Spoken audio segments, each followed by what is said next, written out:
नमस्कार फ्रेंड्स, मैं डॉक्टर अमित कुमार दुबे। आपका स्वागत है मेरे चैनल पे जिसका नाम है डॉक्टर अमित केयर दुबे। आज हम oral submucous fibrosis, leukoplakia, lichen panic, mouth में जो अल्सर होते हैं उसके बारे में, और डेंटल कैविटी से या फिर जो माउथ में अल्सर हो रहे हैं, किसी भी प्रकार से मुंह में जो छाले हो रहे हैं वो कैंसर में कैसे परिवर्तित होते हैं, और इन्हीं टॉपिक पर बात करेंगे। मतलब कि मुंह के अंदर जो आपको कैंसर होता है उसको कैसे पहचाना जाए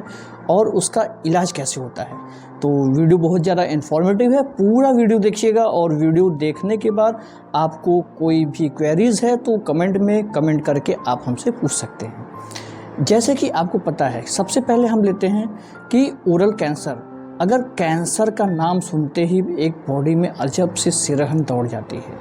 लेकिन ओरल कैंसर के लिए तो और ज़्यादा इफ़ेक्टिव होता है कि मुंह से ही खाना खाना है, मुंह से ही आपको सब कुछ करना है, मुंह से ही मुंह के खाना खाएंगे तभी जाके खाना पचेगा। लेकिन अगर आपके मुंह में कैंसर हो जाता है तो कितनी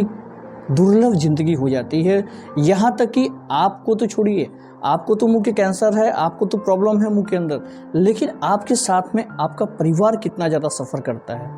आपके बच्चे लेके आपको बार बार दौड़ेंगे, आपके पिताजी आपको लेके दौड़ेंगे, आपकी वाइफ आपको लेके जगह जगह पे डॉक्टर से डॉक्टर घूमेंगी। लेकिन अगर ये सब चीज़ें आपको नहीं होती हैं, पहले ही आप सजग रहिए, पहले ही आप पहचान लीजिए कि अगर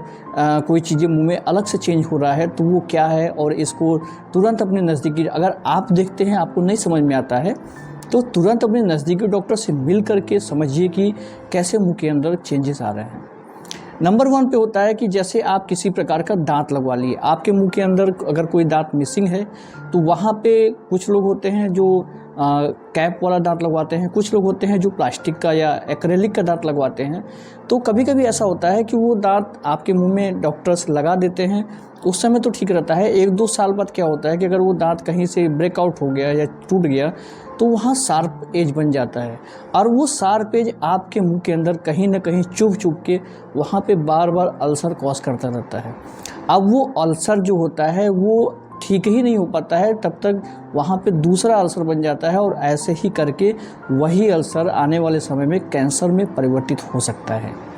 तो इसके लिए इसका ट्रीटमेंट क्या होता है कि आप अपने मुंह के अंदर चेक करते रहिए कि किसी प्रकार का, अगर आप आरपीडी मतलब जो रिमूवल पार्शियल डेंचर होता है, अगर वो लगवा रहे हैं तो अपने मुंह के आरपीडी को बिल्कुल चेक कीजिए और उसको बार बार निकाल करके वॉश आउट करते रहिए। उसके शार्प एज को देखते रहिए कि कहीं ज़्यादा शार्प तो नहीं है, कहीं चुभने वाली स्थिति तो नहीं है, या अगर आप नया डेंचर लगवाए हैं या नए चीज़ें लगाए हैं तो उसमें भी आप इसको चेक करते रहिए कि कहीं कोई चुभ तो नहीं रहा है, कहीं कोई कट तो नहीं रहा है, क्योंकि कटने और चुभने से भी आने वाले समय में 2-4 महीने में ही आपको दिक्कत आ सकती है। और आरपीडी तो छोड़िए, जो लोग पूरा डेंचर लगवाते हैं उनको भी ऐसी प्रॉब्लम आ सकती है। आपके दांतों में कैविटी हो गई है, दांतों में कैविटी हो गई है, वो कैविटी भी आपने नोटिस नहीं किया, उसमें पेन नहीं हुआ, क्योंकि देखिए कैंसर की सबसे बड़ी खासियत यही होती है कि वो धीरे धीरे धीरे धीरे प्रोग्रेस होते होते जब आपका कैंसर में परिवर्तित हो जाएगा तब वहाँ पे दर्द होना शुरू होगा,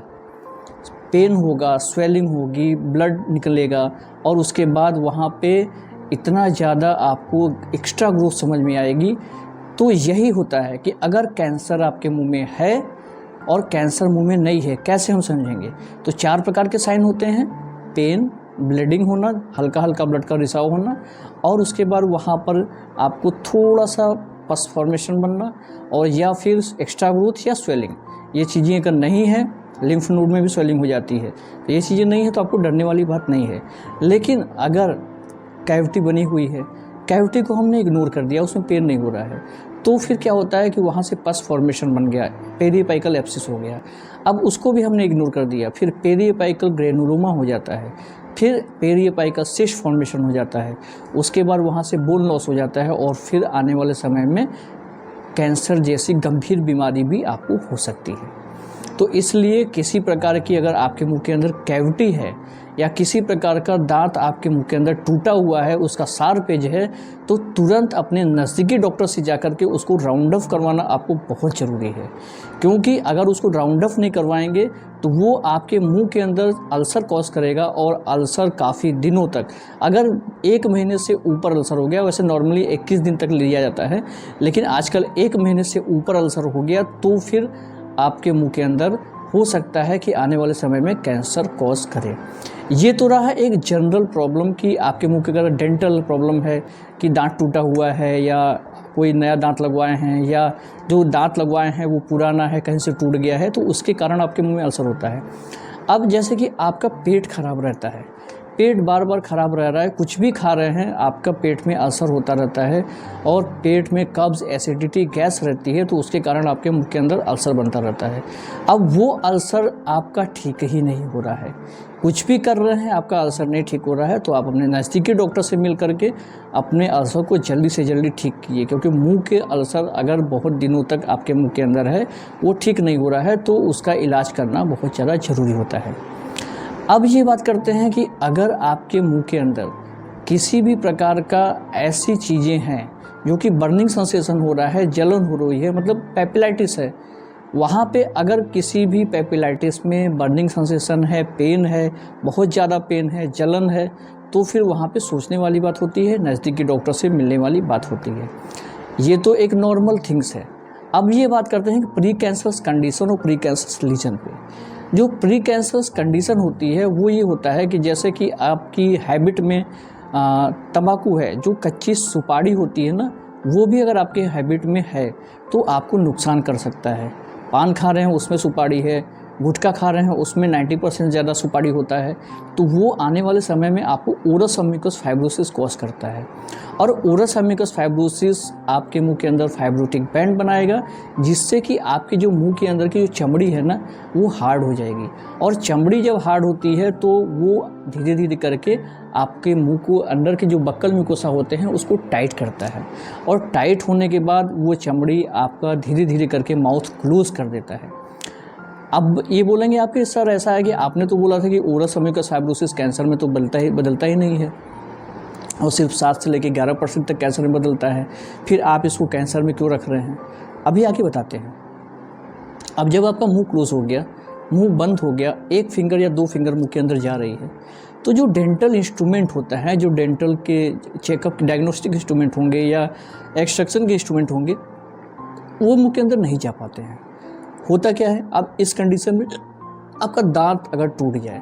तो जब दांत कहीं से टूट जाता है तो वो वहाँ पे आपको रगड़ खा खा करके वहाँ पे अल्सरेशन फॉर्मेशन कर देता है।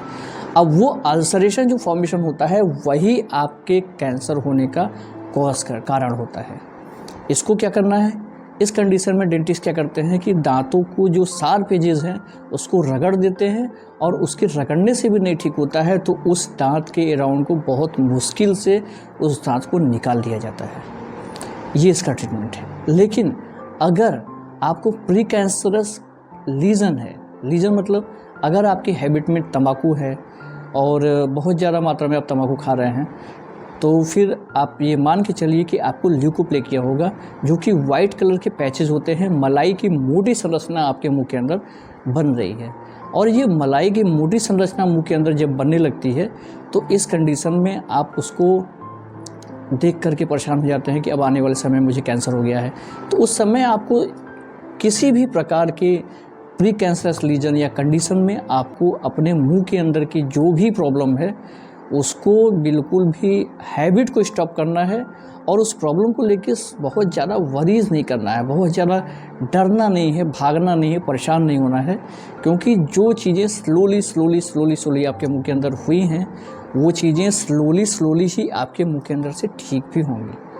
तो इसलिए किसी भी प्रकार की डरने वाली बात ये नहीं होती है, लेकिन समझने वाली बात होती है। अगर आपके मुंह के अंदर ओरल लाइकन पैनिक है, मुंह के अंदर ओरल अल्सर है, मुंह के अंदर ल्यूकोप्लेकिया है, मुंह के अंदर OSMF है, तो आप हमसे कांटेक्ट करके इसको प्रॉपर ट्रीटमेंट करवा सकते हैं। क्योंकि